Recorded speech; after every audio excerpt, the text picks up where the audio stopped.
G'day, everybody. I hope you're doing well. Lovely to see you all once again on this session. So, again, greetings to all our valued travel partners joining us today from India, Indonesia, Malaysia, Singapore, and the Philippines. We're so happy to have you with us for today's webinar titled Winter Fireside Escapes. Now, my name is Darshna, and I'll be your host for today's session. Now, before we begin, a quick introduction to the team. Obviously, I'm representing the team, and we've got about 40 plus team members across Australia, New Zealand, India, Indonesia, Malaysia, Singapore, and the Philippines. That's quite a lot. And we collaborate across the region to ensure seamless support backed by local knowledge and global reach. Yeah. Now, before we dive into the presentation, just a few simple, quick housekeeping reminders. So if you've got any questions, very easy. You've got the chat function, you've got the Q&A box. Please make use of that and keep rolling in as many questions as you've got. Now, we've also got a session towards the end, the Q&A session, where we'll pick up all these questions and have them answered live. The session obviously is being recorded. So the recording, along with the presentation slides, will be shared with you once the session is over. Yeah, so please hang on to it. Stay with us till the very end so that you know what we are presenting, what content we're going to share, which you can take back and use it. Moving on, yeah, I'm really honored and happy to welcome Tourism Australia to our webinar today. Such lovely faces, yeah. So our team at Turtle Down Under will also be sharing some, before I introduce them, so we'll be sharing some important next steps to encourage you to stay with us. So just be there, see the content, learn, adapt, ask us all sorts of questions that you have.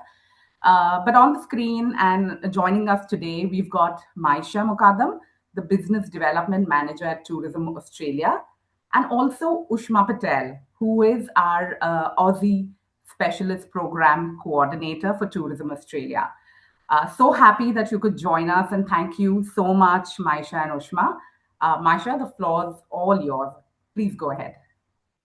Thank you. Thank you, Darshna. Thank you to the entire team of Total Down Under for having us be a part of this webinar.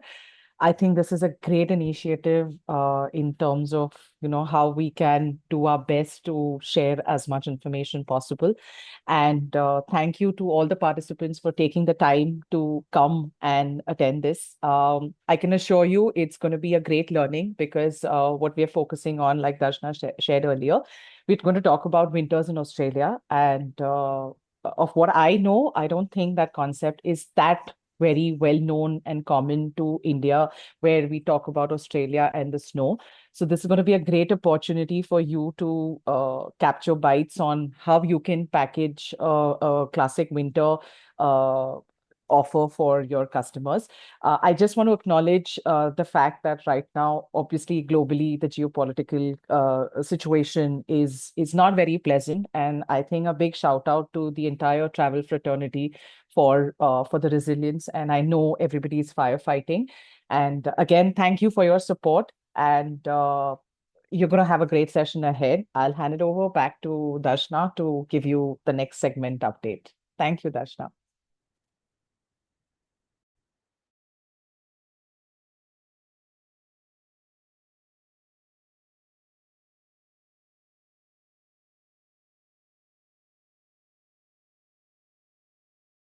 You're on mute. Darshana, you're on mute. Mute. You're on mute. Yeah. Apologies, guys. Yeah, I'm now looking forward to, but Maisha, thank you so much for those kind words. I must say, we all need a bit of motivation and uplifting to actually go through this testing time. So, thank you again to kickstart with those words. Well, now I'm excited to introduce Ushma. Like I said, Ushma is the Aussie Specialist Program Coordinator for Tourism Australia. And that's something which is really very exciting as a program. So I'm sure you're going to stay with us, learn more about what Australia has to offer. So, Ushma, over to you. Thank you. Thank you so much, Darshana, and thank you, Maisha. I think I love the fact that I'm a part of of this team. And also thank you, Darshana, for this opportunity to work and collaborate with TDU.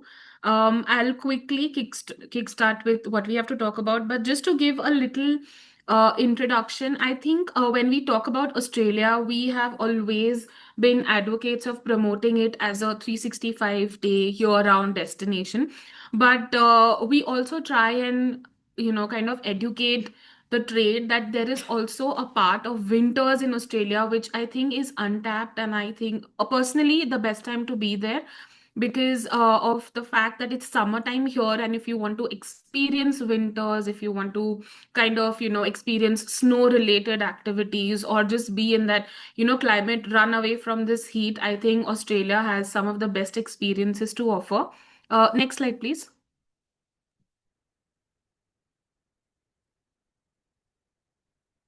So what it is, like winter down under. I think whenever I project pictures which has snowfall, people are like, "Are you sure this is in Australia? Like, is there so much of snow happening there?" And I'm like, "Yes, there is. That's what you need to go and experience that." I am not saying that it's like fully covered or anything, but I think there are pockets and places and states and definitely the regions which are amazing to be promoted during winter time. Like you have the Mount Buller, which is in near Melbourne in Victoria. You have Tasmania. I think there are places like the Snowy Mountains, which is near Sydney, which are absolute winter wonderland places. Just to give you an idea, so the peak winter time would ideally be June, July, August. But starting off with April and May, it kind of goes from spring into autumn. So I think that's a really good transitioning time where you see like the winter fall colors as well at these places.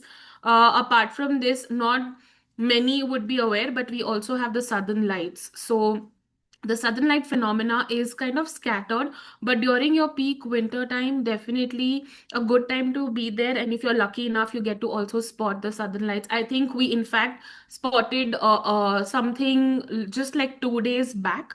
So I think it's kind of scattered, but definitely an experience when you're there during the winter time. Next slide, please.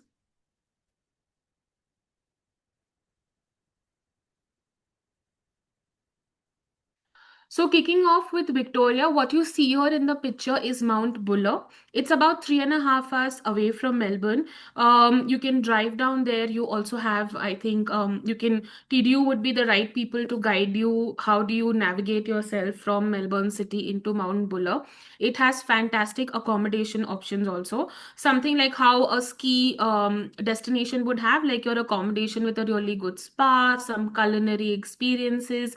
You can have all your snow activities. Next slide, just to give you a reference of what all happens at Mount Buller. Next slide, please. Yeah. So when we talk about experiences at Mount Buller, as you see, there are lovely, boutique hotels. You can also take into like spa experiences. You have lovely wine and gin tasting that happens here. And of course, when we talk about culinary experiences, I think Australia in itself has a lot to offer when it comes to food.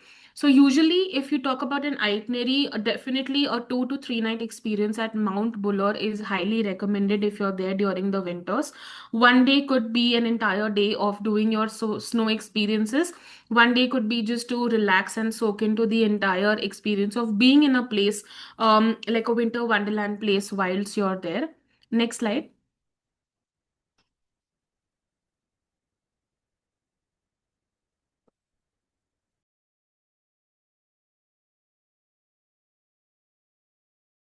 Okay, I'll just see. Is my voice echoing or is it not? Okay. I think someone's put in a message saying my voice is echoing. At least for the panelist, I think it's It's okay, pretty right? good. Yeah, Okay. it's all right. Okay. Yeah. So, talking about some of the experiences, you have the sledge dog tour that happens. As mentioned, it's for if you're traveling with family, kids above the age of 6 are okay to do this entire experience. It has a certain weight limitation, but I think good to go for anybody as the weight limit is mentioned here.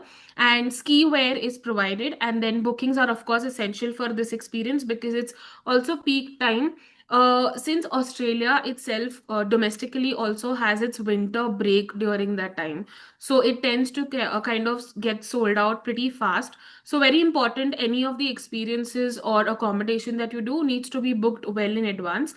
But again, this is one experience which is definitely in the top 5 experiences you do at Mount Buller. Next slide.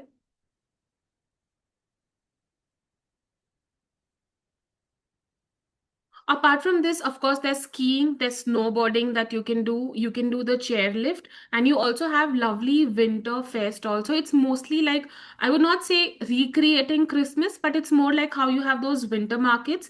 So, since this is a standalone destination, they try to make it as picturesque and as wintry as possible. So, apart from the activities in the evening when you are done with your day, there are also these smaller cafes and shops that they have where you can go for a nice meal, you can go for hot chocolate, you can go for your coffee, or you can go for dinner and lunch and brunch as well.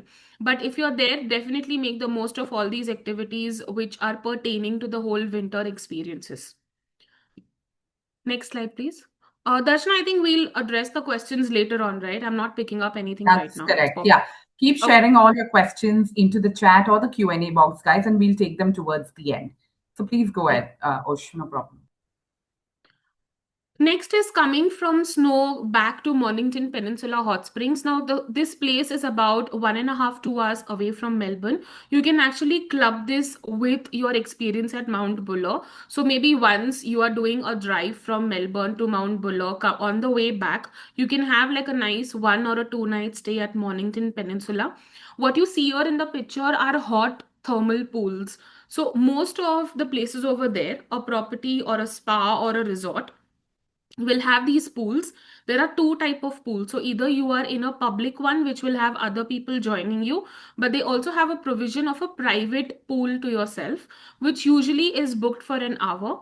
After that, you get to kind of have lunch from a very I think farm to table kind of an experience. So when we had lunch over here, I think it was not a Michelin star, since Australia doesn't have Michelin, we have hatted restaurants.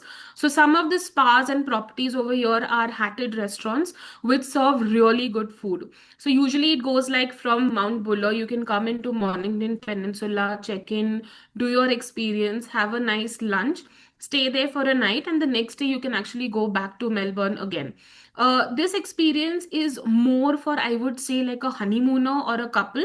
Kids are allowed in the pool, but I think the experience in itself is more focused towards like a honeymooner or a couple traveling or celebrating a milestone anniversary or a birthday. So all of these resorts have accommodation. Some might only have the spa facility, so you can do the hot pool, you can do your sauna. They also have steam rooms, and these are basically your thermal hot springs. So the water kind of has mineral properties as well. Next slide, please. And of course, I think if you are in Victoria, Phillip Island goes without saying. The Penguin Parade is a must do. Now, since this is a very timing related activity during winters, since the sun sets very, very early in Australia, about 4:35, it's actually kind of sunset. This particular activity during that time would be slightly earlier. Again, you can do like a day trip from Melbourne into Phillip Island. You can also stay at Phillip Island because it has some really good accommodation as well. Since over here you have the Penguin Parade, you can also go to the Penny's chocolatier, which is, you get to see how chocolates are made. You can actually buy chocolates, make one for yourself, do a nice chocolate tasting as well. Now, when you visit the Phillip Island, there are various decks or viewing platforms. So you have a general viewing, you have like a premium viewing, which is near to the beach. You also have an underground. So if you see on the slide, the left hand side, the glass facade that you can see, you actually are underground and you see the penguins very, very up close when they're coming out from the water. This phenomena is absolutely, I think, breathtaking, because there are like thousands and thousands of them coming out, and it is so cute. They are literally like such tiny bottle sized penguins. But I think a must do when you are there, traveling from Melbourne into Phillip Island. So just to give you an idea, if you see on the slide, those are basically different viewing platforms and experiences. So the general one, as I mentioned, is where it's a platform which is everybody can be accommodated. Penguin Plus would be a slightly premium one. Underground one is the one which is where you go underground, but you will be able to see the penguins very, very closely. You have a guided tour as well, wherein a guide will take a very small group of probably 10 to 15 people and take you through the Phillip Island experience of seeing these penguins. And then you also have a wildlife tour, because along with Phillip Island, you can cover the sanctuary as well. So either you club it as a day trip from Melbourne, or if you're doing like a nice self drive, you can come to Phillip Island, do this experience, stay for a night, and go back the next day, do an entire thing on self drive. Next, please. So from Victoria, we come slightly down towards Tasmania. Now, Tasmania is, since it's kind of geographically talking, it's kind of more in the southern part. So obviously the winters here are kind of really the best time to be. It also receives snowfall during winter time. The southern lights that I was talking about, Tasmania would be the place which has the highest spotting, technically to be saying, but again, it's very scattered and it's not timed. I think TDU team is the best people to guide you all in terms of Southern Lights, and where there are tours happening, or which are the best places to kind of go and see and do the spotting and get your tours booked. But also, just a small thing here, if you have clients who want to do something out of the box and they are in Victoria, what they can do is they can actually take the Spirit of Tasmania cruise, which leaves from Geelong, which is near Melbourne, and it's an overnight cruise that comes into Launceston. So somebody who wants to do something very offbeat and not fly down from Melbourne into Hobart, they can also do this way of coming through the Spirit of Tasmania cruise. Just a very added thing, and I think sometimes it really resonates with the very, very clients who are evolved travelers and would want to experience something out of the box. It's an overnight cruise leaving from Geelong and comes into Launceston. It also has provision of taking your car. So if you're doing a self drive, you can actually take your car from there on the cruise, come into Launceston, and start your entire self drive itinerary if you have for Tasmania. Next slide, please. So in Tasmania, I think one of the best places to kind of have a very scenic view is Mount Wellington. As you see here, they have snow bus tours over here. It's a very good place for people who like hiking and walking. It's not very, very, I would say, not very, very difficult. It's very mild, and I think that much of walking in Australia, and since you're in Tasmania, which has the cleanest air, I think just to purify the lungs, definitely do this hike or a walk. It's really breathtaking, and this is exactly what you see when you are at the lookout of Mount Wellington. You can also do the Salamanca markets, which are in Hobart. You can go to the Hobart waterfront and just, sit at one of the cafes or restaurant for a nice meal. Also, a lot of events take place in Tasmania. The calendar is out on their website. They have a trade website also, the tourism board. So you can have a look at what are the scattered events that are taking place. The Salamanca market happens only on Saturdays in the evening, and the rest of the events are a part of their event calendar. Next, please. And this is what I was talking about. This is exactly how you would have the beautiful, colorful southern lights phenomena that takes place. Lovely shades of pinks and purples and greens. So Bruny Island is a short ferry ride from Hobart. They have day trips to Bruny Island. Now, Bruny Island is also for people who are very, very, I think if they want to have like a very seafood related experience. So people who are into the whole oyster shucking experience. They would want to, see the fresh catch experience, tasting of oysters. I think Brunei Island has some of the best catch and fresh, the very fresh seafood experience. A day trip works very, very well if you have to go to Brunei Island. You leave in the morning, and I think by evening you're back again into Hobart. Again, I think I keep saying this again, but yes, TDU would be the best people to kind of help you to, book these tours into Brunei Island.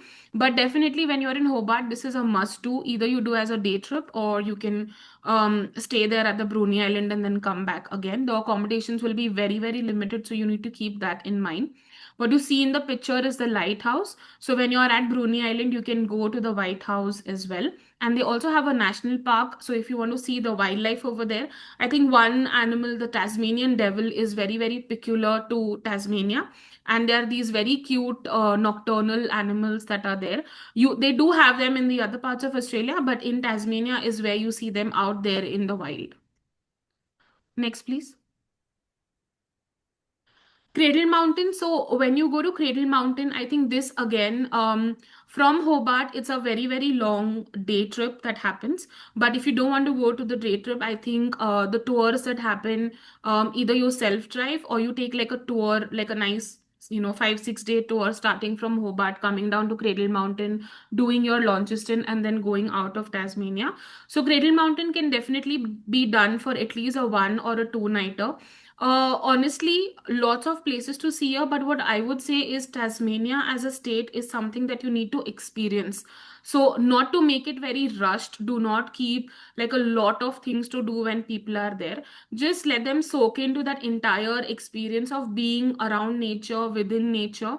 But yeah, as a state, it also is a very good, they have products for walking and hiking. So whatever place you are at, you will definitely can do like a short hike or a walk. Cradle Mountain, again, as you see here, is very, very scenic. You can stay at any of the boutique properties, do your spa treatments. You can just take a walk around, do a small hike. Or you can also take a helicopter tour that operates. This would be like a half day activity that takes place. But apart from this, I think it should be a no agenda place wherein you just kind of relax and soak into the nature. Next, please. And Bay of Fires, so this is exactly how Bay of Fires looks when there's sunset happening, and hence the name comes from this. The rocks kind of have this very orangish reddish color to it, and when the sun is setting down, you actually feel that there's some kind of fire taking place. Hence this place, the name comes as Bay of Fires. Again, very good place for your hiking, your walking. Again, here it's also a vineyard region. So you will have a lot of vineyards, you'll have wine tasting, you will have vineyards that have a farm to table lunch experiences. Again, since it has, festivals taking place at the Bay of Fires, they'll have, scattered activities and events that take place. But I would say definitely go here in the evening. You can click like lovely pictures, enjoy the sunset, and actually see how it looks in its purest form when the sun is setting down and everything literally looks like a shade of orange and red over here. Next, please. Moving on from Tasmania, coming to South Australia, which is another state, very, very, I think, a place where winter can be experienced at its best. What you see here in the picture are the remarkable rocks at Kangaroo Island. So when you are at Kangaroo Island, you can do like a trip to the remarkable rocks also. Again, very picturesque. You can see here it get its name from rocks which have been shaped in very oddly shaped, but they look very, very fantastic when you're going there for a picture. And of course, Kangaroo Island has some of the best sunset views as well. Next, please. So Kangaroo Island, multiple ways to go from Adelaide into Kangaroo Island. You can fly, take a very short 40-45 minute flight. You can also take the ferry, which can accommodate the car if you're doing a self-drive. And they also have day trips from Adelaide into Kangaroo Island. But again, it's very, very hectic, but does not do justice to the island. So highly recommend to stay for 2 nights over here. It also is home to the luxury lodge, which is the Southern Ocean Pacific Lodge that we have, which is completely refurbished and renovated after the bushfires. So, a fantastic place to be. It has more kangaroos than humans, as the name suggests, and you are literally in out there in the open. I always say that it's like you are going to the kangaroos family or the home. You are kind of invading their territory because they are literally out there, and they're hopping around. From your accommodation you can see them. They are not obviously dangerous, but definitely not overpower them or go very very near them. They are quite friendly, and I think they are more than happy to click pictures with people as well. But a fantastic place to be, and during winters even the weather works perfectly in favor when you're at Kangaroo Island.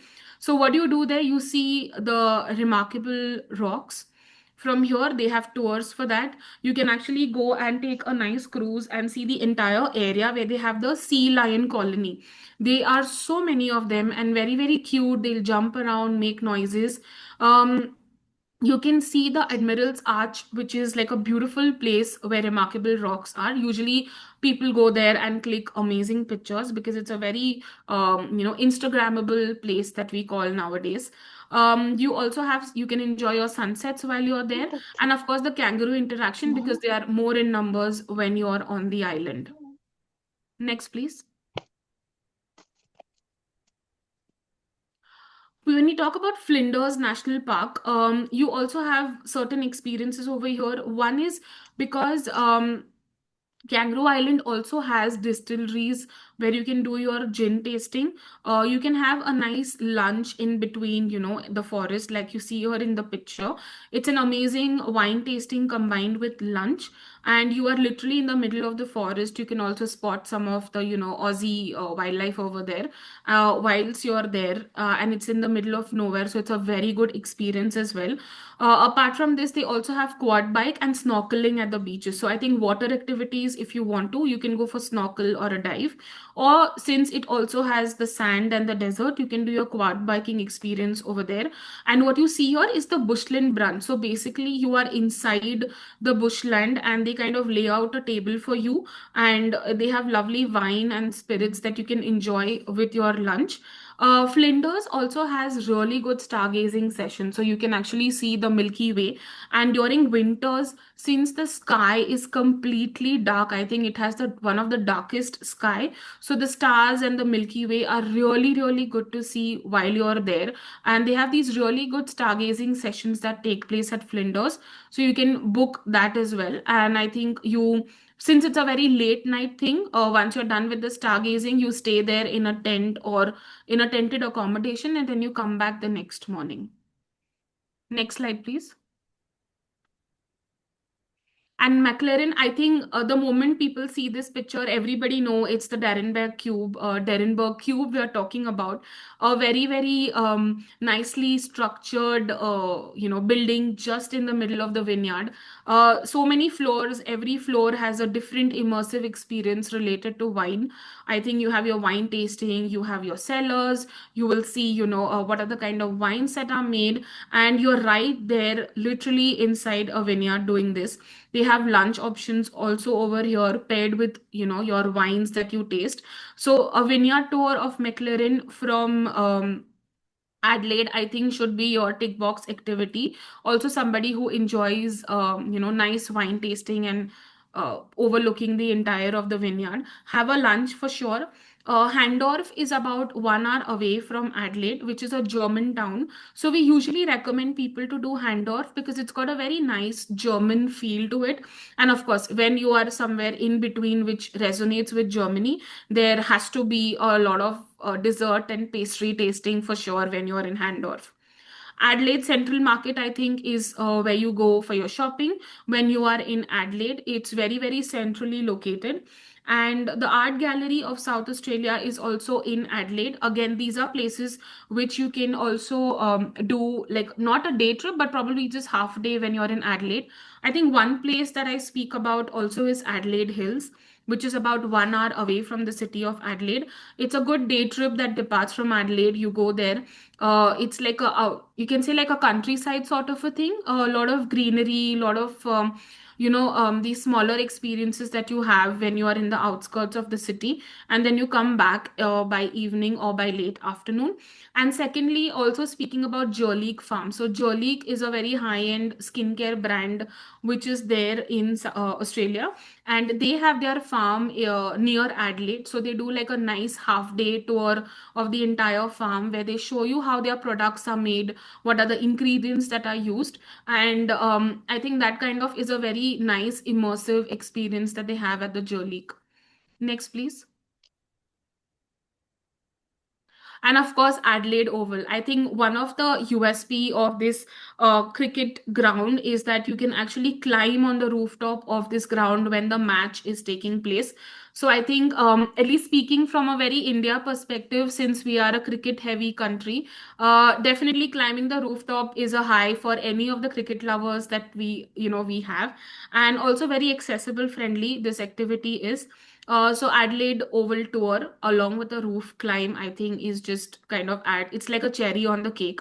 They have a lovely Bradman collection. So when you are at the stadium, just on the lower, like where you enter on the left hand side, they have this entire museum like thing that they have made, which is an ode to Bradman collection. They have everything over there, right from stats to the cricket gloves and the kit that they have used.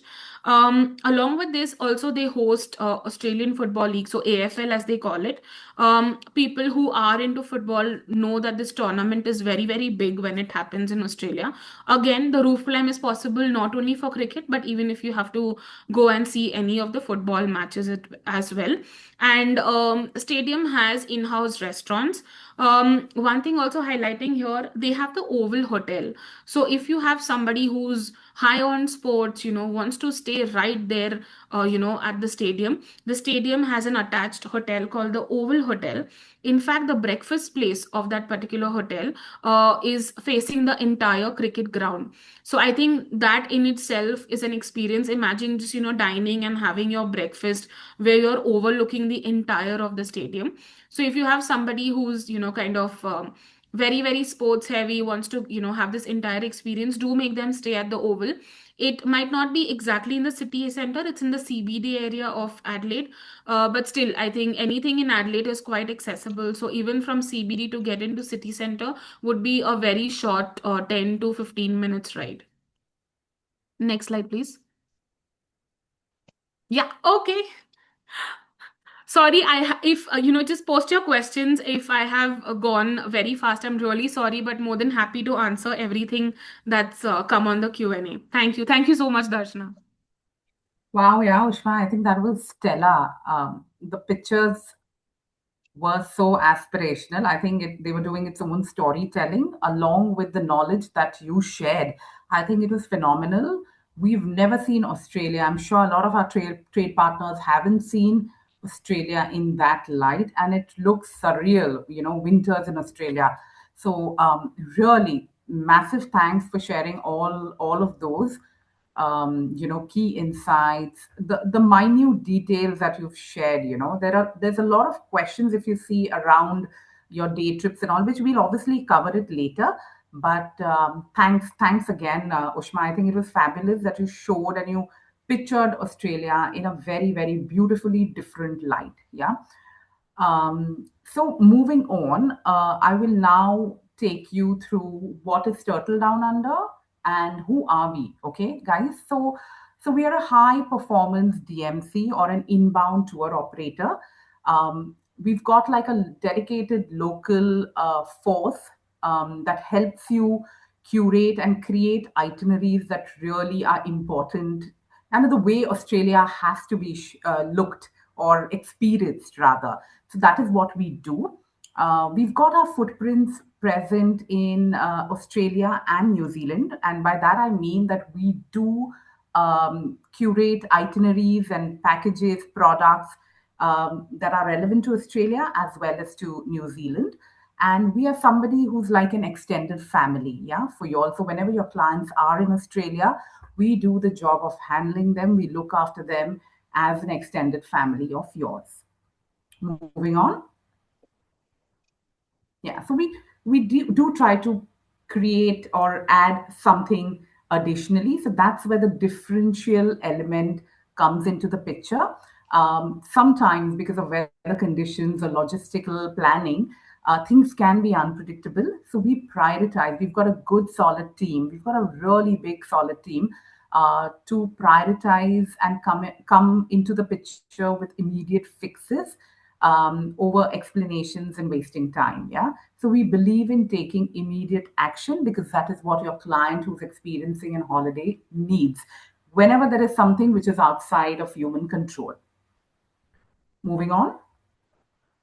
This slide just typically tells you the markets, the offshore markets that we are very dominant in. So we've got presence in India, Indonesia, Singapore, Malaysia, and the Philippines. So we have a good solid base, okay, from an Australia perspective over the local tourism ecosystem. So anything that your clients need, we would have it. We'd be happy to share. I mean, some of the content that Ushma shared, it's a pleasure to work on those kind of newer products and move from the ordinary, with the visa system being so seamless for Australia, especially from an Indian traveler's perspective, there's ample amount of opportunities to keep visiting the country and experiencing different new things every time. Yeah, so that is also where we come into the picture with strategic advantage. Moving on. Yeah, and this is again something telling you, apart from the fact that we are present in these countries, we've got a good solid base in Australia and New Zealand, but Sri Lanka is something which that we've recently got access into, and it's been really turning very positive and hopeful for us as an ITO. Yeah. So we had a lot of feedback. We tried to listen to our travel partners for feedback or some of the things that they really want. You guys are well aware about the products, the kind of different product options, the diversity that we offer on our website, which is turtledownunder.com.au. So you've got your standard packages, something differently put together also on that website. But due to popular demand, we've tried creating something which is a fully escorted group departure tour. And obviously, as the name suggests, it's Australia Down Under fully escorted tour. And it's about 11 nights, 12 days. At this point of time, we've rolled out with 3 departures split between May and June. So the dates are mentioned here, which is 6th May, 20th May, and 3rd June. So the prices for these tours are starting from about 3,855, under 4,000 Australian dollars per passenger on a double sharing basis. Yeah. So for all the partners who've got those individual queries coming in, but want to send them on a group tour, this is the right opportunity for you. You can actually club a lot of FIT travelers together and, send them on this group departure. Now, what is very popular in a group departure, what is usually included, covers everything. So this one also would have all the necessary requirements like your accommodation, which is based on 4-star category, your private group coach touring. You've got some unique experiences.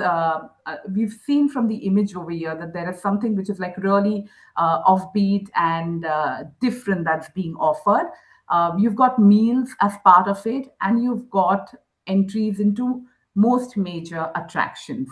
So for anybody right now who's present on the webinar and thinks that he or she can really benefit from a product like this, I'll just call out the email addresses where you need to reach out to us so that we can help you better and further. So for our Indian travel fraternity, the email ID that you need to reach out or write to us is sales@turtledownunder.com.au. I'll call that again, sales@turtledownunder.com.au. And for our Asian travel partners, it is asia@traveldownunder.com.au. I'll call that again, asia@turtledownunder.com.au. Moving on, just to again reiterate the fact that we are headquartered or based out of Melbourne, but we've got a solid support in all these nations. I mean, all the countries that we spoke about continuously, We've got an India hub, we've got a New Zealand hub with the key contact details mentioned here. Feel free to take a screenshot or wait for our communications post the webinar where you'll have it at your screens. Yeah. Yeah, so we also have a segregation for both FIT and group tours. So feel free to write to us, get that communication going and the dialogue. I think, sorry, Amelia, it's just bounced a few slides. If you can go back a couple of them. Yes, after this. What I will now do is the most interesting part of the Q&A side. But before I jump onto that, I'd really like to thank Maisha and Ushma for just being present, giving us our time with those valuable insights. To be very honest, I loved everything that you guys shared, and I know the questions are revolving around some of the key features and the distances and the experiences that you had to like share today. So please be ready for them. Now we'll straight away jump on to the Q&A. But if there are more questions, feel free to please drop in as we are taking those up. I'll just go in any random order. I remember Sharad had shared early on, are these experiences in a specific area? This was something, Ushma, that you were covering in the first Yeah, couple of I think this slides, was Mount Buller. Yeah, Mount Yeah, Buller. yeah. So are they in a specific area? How do you reach Yeah. Mount Buller, for example, for the wider audience? So Mount Buller is about 3.5 hours away from Melbourne. Usually, you can either, like take a private transfer over there, like book a car.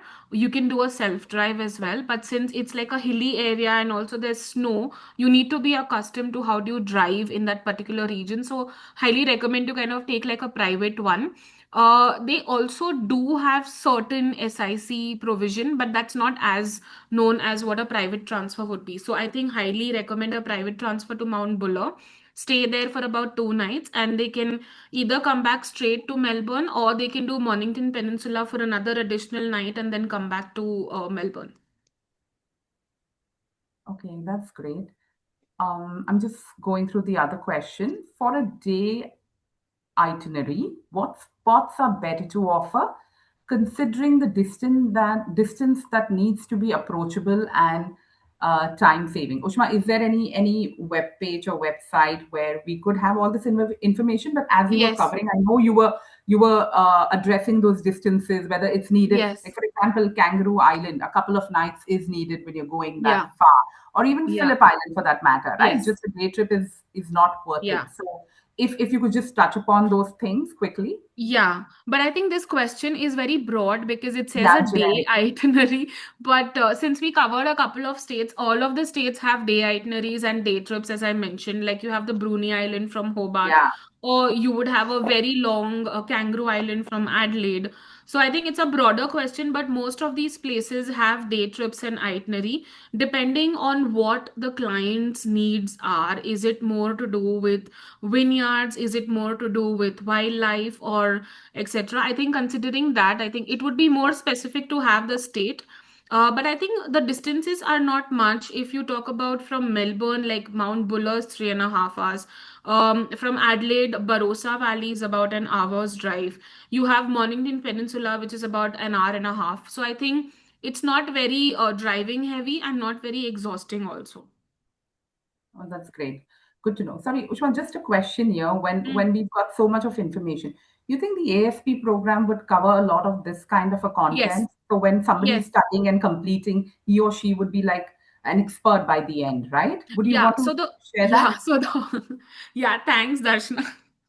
Thanks for getting me back to my core thing. I think I No got so problem. carried away with the whole winter thing, I forgot. But it was But yes. mesmeric. I mean, it was beautiful, the visuals. Yeah, but go on. Yeah, so for everybody on the call, so we have the Aussie Specialist Program. The link for this, if it's okay, Darshana, I can post it on the chat box also. Sure. You just need to register. It's a very quick sign-in process, and then you finish the Introduction to Australia module and get your certification. After that, we have about 35 modules which touch upon everything Australia, right from your states to winter experiences to golfing to vineyards to coastal, everything. All of these modules kind of give you very good content and education on how and which state specific places and experiences can be added to the itinerary. And apart from this, there are itinerary options we have on australia.com. So I think these two websites are like, the go-to place wherein you can educate yourself about the entire destination. Of course, after that, you all have us and team TDU to take care of the entire thing. But I think this is good for starter to get to know and feel the destination, from scratch. Okay, super. We've got a question here on where is Flinders Chase National Park and distance from Adelaide? I know you've covered it a bit Yeah. while talking, but if you could just reshare. Yeah, so Flinders Range definitely is not a day trip, honestly, not doable because it's about 5 hours away from Adelaide. So the stargazing experience that we spoke about, you can do that from Adelaide, go into Flinders Range at night. They have the stargazing experience, but you need to stay there for a night, and then the next day you can come back. Now, Flinders Range does not have accommodation, as in talking about proper hotel accommodation, but because you're doing this experiences, they have these really nice tents and makeshift, like an accommodation that they have made over there, and they serve you like hot chocolate. Next day, they'll give you like a nice sandwich breakfast sort of a thing, and then you come back. So one is it's about 4.5 hours away. Can't be done as a day trip. Definitely give a one night, including the stargazing experience. Super. Now, Friendly is asking, what about the temperature when we're talking of Kangaroo Islands typically? Is it not so chilling to stroll around close to the kangaroos? No, I think one biggest advantage what we have is we do not have very, very chilling temperatures where you're freezing to death, honestly. Because even in a city scape like a Melbourne or a Sydney, it goes to sub-zero degrees or a single digit temperature, but it doesn't kill you. It's like very nice and pleasant. Plus, you have these little light showers that happen. It's also windy. So I think it's cold, but it's not very, very cold. Kangaroo Island, because it's in an open space, temperatures might be the same, but I think the chill is different because it's, kind of very, very open. Kangaroos, yeah, close to, you can go close to the kangaroos. That's not an issue as far as you do not harm them in any way. But yeah, I think the temperature and going close to the kangaroos are not kind of interrelated. If you have to do the snorkel, of course, the water is going to be slightly colder than your summertime. But if you're okay to kind of take a dip and go into the water, they have the snorkeling activities even during winter. Yeah. And how about the vineyards, the experiences at the vineyards? Yeah, Ushma, is it like 365 days or what is Yeah. like the recommended time frame? Generic, if you had to look at it. So a typical vineyard experience is basically you have the wine tasting that they do, and then you can either have a lunch over there or just do the wine or the gin tasting. The other experiences like stomping of the grapes, going inside the vineyard are of course specific to when the vineyards are in full bloom or Yeah. when the stomping takes place. But otherwise, the entire thing of tasting and doing a lunch is 365 days, even Yeah. during winters. Okay. That's good to know. Um, So Amit here asks us a question saying some of the clients historically we've already always known Austria, Switzerland for skiing. They are known as the epitome when skiing is concerned. But I'm pretty sure Australia too is right up there. Do you want to share something on the skiing experience? Yeah, so skiing experience, obviously the window is just the winter months, so your June, July, August. So that is, of course, comparing it with a Europe. If somebody is looking for the entire skiing experience of Europe, definitely they can do the Mount Buller experience. They can also do Snowy Mountains, which is near Sydney. It's slightly away. The drive is about 6 to 7 hours from Sydney, but definitely doable there also. So in terms of winter experiences, right from your sledging to chairlift to skiing, all of it is possible. I think because people usually go to Europe for the whole summer experience, but if they want to do that exact same during winter time in our summer holiday months, I think Australia is the place to be. And Ushma, do we have some skiing resorts that you would probably know? Yeah, I'll send that across. Yes, there Super. are.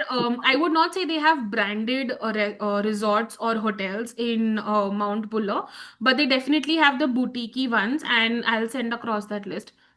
Awesome.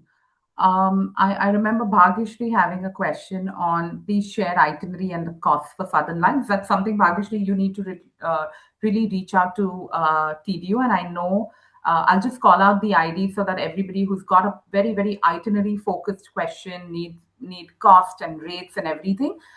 It could be, the IDs that I'm just going to call out. It's also on the chat function that everybody can access, but it's sales@turtledownunder.com.au. Do write to us about the very itinerary specific questions related to cost and the routing and things like that, and we'll definitely help you out with it. Sharad also had a question for FIT, which probably I'll just touch upon. When we do private transfers, what kind of vehicles are used for 4 people and for 7 people? I'll just like to address that private transfers basically are pretty expensive because you're using the services of a driver for a long period or whatever. So it really depends on, even if it's a 4 member, group traveling, but it is long distance traveling with the baggages and things like that. It really depends on the availability of the vehicles, how early we book. But there are standard vehicles, that if it's a 4 people group, then you would have a 4 additional seating and space for your luggage and baggage. So it's not cramped. As per the road safety rules and terms and conditions, it's all catered to. So we would never recommend anything which isn't outside the rules, So based on a seater, 7 people group, it would be much more because then we know that an extra few seats to breathe in, luggage space, typically, all that would be catered. But just telling you that FIT and all, it can be managed. And even if you're looking at an ad hoc group, like 2 families coming in together, that all can be managed depending on what the routing or the request is.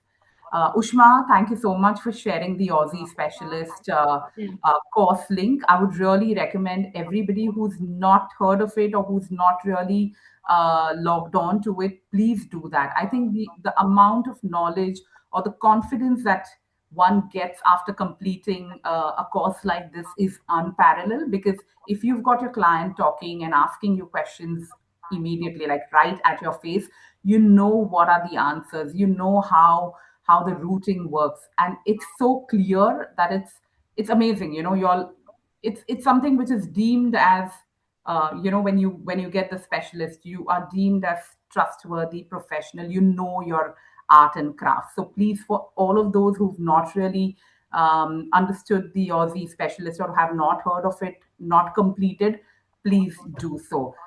So I think that's typically what we had.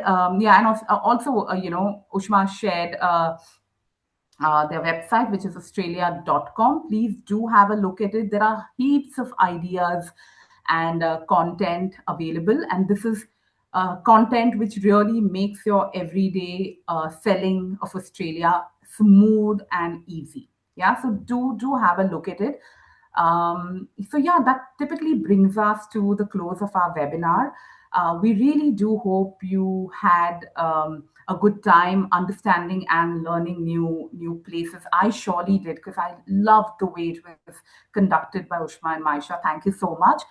There was a lot of new ideas and a lot of new inspiration that we need at this point of our to showcase Australia. Yeah, so please make the most of it. You will be getting this content, the materials as well as the webinar link soon into your email boxes. So do take a few minutes later to review it again. And if after that also, if you've got any sort of questions or if we've not really answered anything, please feel free to drop us an email and we'll be happy to touch base and get them all addressed for you. Yeah.